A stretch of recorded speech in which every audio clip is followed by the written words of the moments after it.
Bonjour à toutes et à tous et bienvenue sur cette chaîne où l'on parle de libération émotionnelle et de l'importance de sentir ses émotions. Aujourd'hui, on va parler du sujet de la religion et comment la religion influence nos vies, influence nos croyances, qui peuvent être conscientes ou inconscientes. On peut penser être complètement détaché de la religion, mais qu'inconsciemment, elle a toujours une influence sur nous, sur nos comportements et sur comment on se juge soi-même. Donc moi, je viens d'une famille chrétienne, catholique, et j'ai été très influencé par cette influence religieuse. Et même si je m'en suis démarqué il y a déjà vraiment pas mal de temps, dernièrement, à vouloir regarder mes émotions, mes croyances limitantes, je me suis rendu compte qu'il y en avait pas mal qui arrivaient sur le sujet de la religion. Et ensuite, en travaillant avec d'autres personnes, je me suis rendu compte que des personnes qui n'avaient rien à voir avec la religion, qui n'avaient pas du tout été en contact avec la religion, ont toujours des croyances qui viennent de la religion par l'intermédiaire de leurs parents, de leurs grands-parents, qui leur ont transmis de manière inconsciente ces croyances. Les religions, donc les trois grandes religions monothéistes, qui sont vraiment quelque chose qui est tellement ancré dans notre histoire personnelle, et ça a tellement modelé le monde tel qu'il est aujourd'hui qu'il ne peut pas ne pas y avoir d'influence. C'est illusoire de penser qu'on est complètement sorti du monde de la religion et de son influence. La première chose qui me vient à l'esprit quand on parle de religion et de l'influence sur nos croyances, c'est la culpabilité. Donc la culpabilité, alors on pourrait peut-être avoir de la culpabilité sans religion, mais la religion l'a fortement augmenté ce sentiment de culpabilité parce qu'elle a défini ce qui était le bien et ce qui était le mal. C'est-à-dire la culpabilité, c'est j'ai l'impression que ce que j'ai fait est mal selon des critères qui sont en général extérieurs à moi. Et quand ils sont extérieurs à moi, en général, ils viennent de la religion. Donc on a défini les 7 péchés capitaux, par exemple, qui sont très présents dans l'imaginaire collectif, inconscient. Et donc, où on dit, par exemple, que la sexualité, c'est mal, que la gourmandise, prendre plaisir à manger, c'est mal, qu'être jaloux, c'est mal. Donc quand on est confronté à ça, la jalousie, il n'y a pas plus humain que la jalousie. Donc, si on ressent de la jalousie, on ne veut pas ressentir la jalousie, on la met dans l'inconscient. On dit non, moi je suis pas jaloux. Donc on met dans l'inconscient pour ne pas ressentir les émotions qui vont avec la jalousie, par exemple. Donc ça fait que comme on ne veut pas être une mauvaise personne, parce que comme on ne veut pas ressentir de culpabilité d'être une mauvaise personne, on met ça donc dans l'inconscient. Et c'est pas parce que c'est dans l'inconscient que ça n'a pas d'influence sur nos vies, au contraire. Ça a une influence sur notre vie et on ne la maîtrise pas.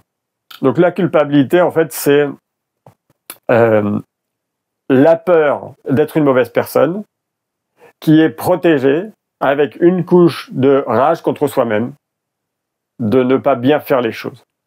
On peut tous avoir nos propres critères pour savoir si on est une bonne ou une mauvaise personne. On n'a pas besoin d'un livre écrit il y a 1000 ou 2000 ans ou 3000 ans pour savoir si on est une bonne ou une mauvaise personne.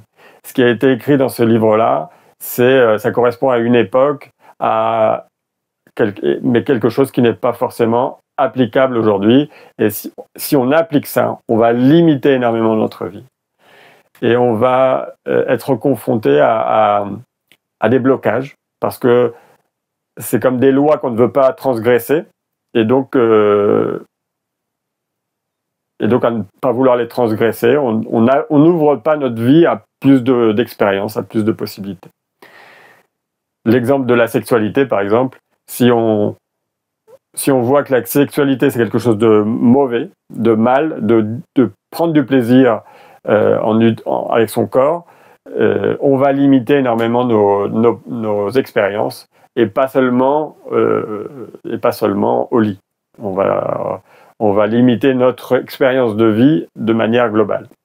Il y a toute une connotation donc avec le plaisir de manger, avec la gourmandise, le plaisir donc de la sexualité.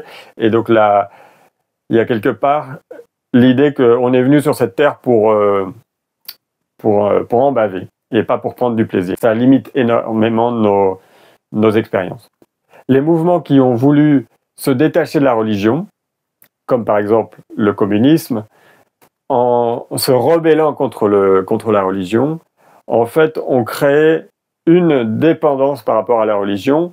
Le fait de s'opposer à quelque chose nourrit ce quelque chose, mais aussi crée quelque chose en nous. Il y a des émotions, il y a des croyances qui sont gardées en nous et qui sont inconscients parce qui sont derrière une colère qu'on a contre la religion.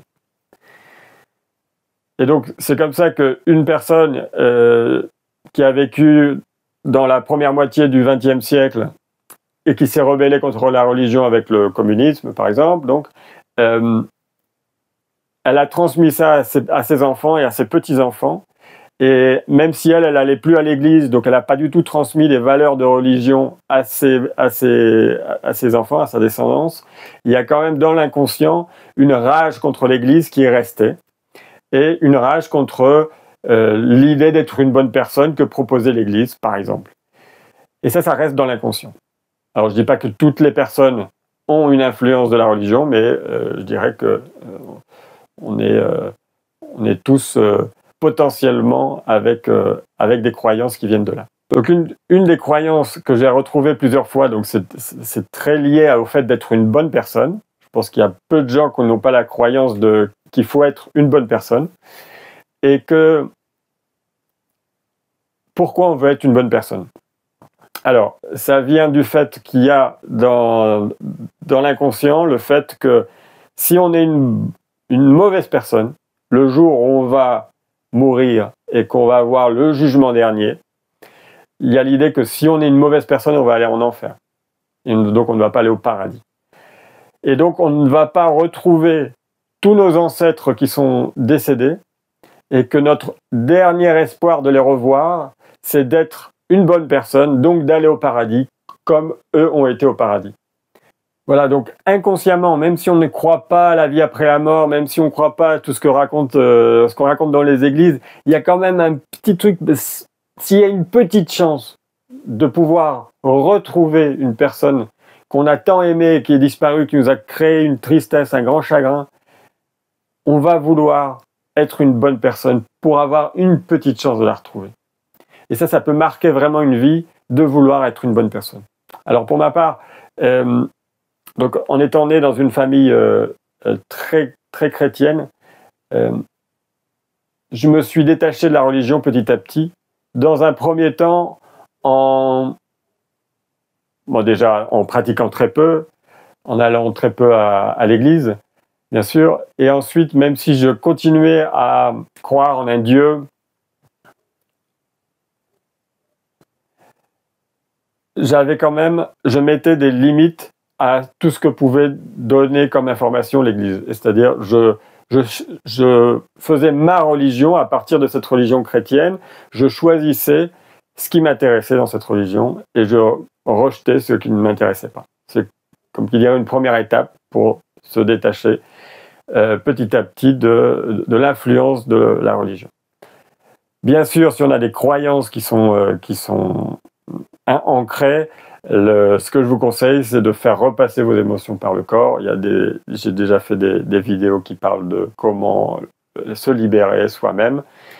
C'est une première étape. Si vous voulez aller plus loin, vous pouvez faire une séance de libération émotionnelle avec moi.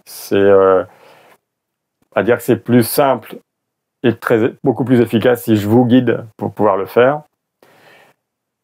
Mais c'est pas obligé. Vous pouvez déjà le faire par vous-même et le faire de manière régulière chez vous, dans un lieu que vous trouvez sécurisant. Donc pour moi, il n'y a pas un Dieu qui nous juge, il n'y a pas un Dieu qui nous dit ce que j'ai fait c'est bien ou ce que j'ai fait c'est mal. Moi, ce que je crois, c'est qu'on est tous des dieux en expérience, on est tous des morceaux de Dieu qui fait l'expérience du matériel, de la 3 dimensions et de la vie matérielle. Et donc, il y a énormément de possibilités d'expérience, et donc c'est pour ça que ce Dieu se divise en plein d'entités différentes pour faire des expériences différentes. Et donc, on peut expérimenter la dualité. Si on est grand et qu'il y a des petits, on peut le faire. On peut expérimenter donc la dualité, grand, petit, chaud, froid, fort, faible. Et donc pour pouvoir l'expérimenter, il faut venir dans la matière. Et c'est ce que l'on fait. Et donc on est des dieux en expérience. Expérimentant la matière. Et toutes ces possibilités de l'expérimenter.